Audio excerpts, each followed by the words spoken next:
سوال یہ ہے، مسئلہ یہ ہے کہ امیری اور غریبی یہ نسبتی چیز ہے، امیری اور غریبی نسبتی چیز ہے۔ کوئی ایک آدمی کسی ایک جگہ امیر ہو سکتا ہے جبکہ دوسری جگہ وہی فقیر مانا جائے گا۔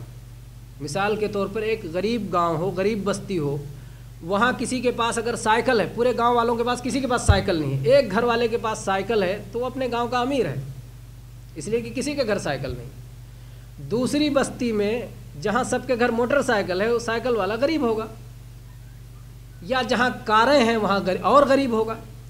تو امیری اور غریبی یہ نسبتی چیز ہے۔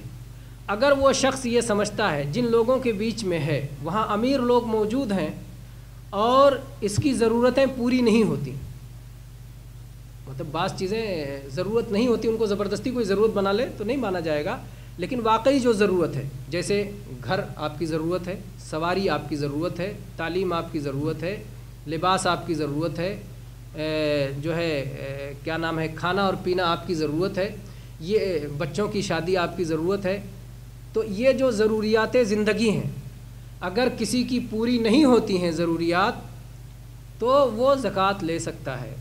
لیکن جو آدمی زکوٰۃ کا مستحق ہو اگر اس کے باوجود زکوٰۃ نہ لے تو اس کا درجہ بڑا ہے، یہ مسئلہ سمجھنا چاہیے۔ ایک زکوٰۃ کا مستحق ہے، اس کے باوجود زکوٰۃ نہیں لیتا تو اس کا درجہ بڑا ہے۔ کیوں؟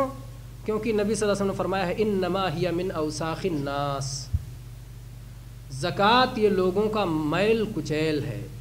تو میل کچیل سے انسان کو اپنے آپ کو دور رکھنا چاہیے، دور رکھنا چاہیے۔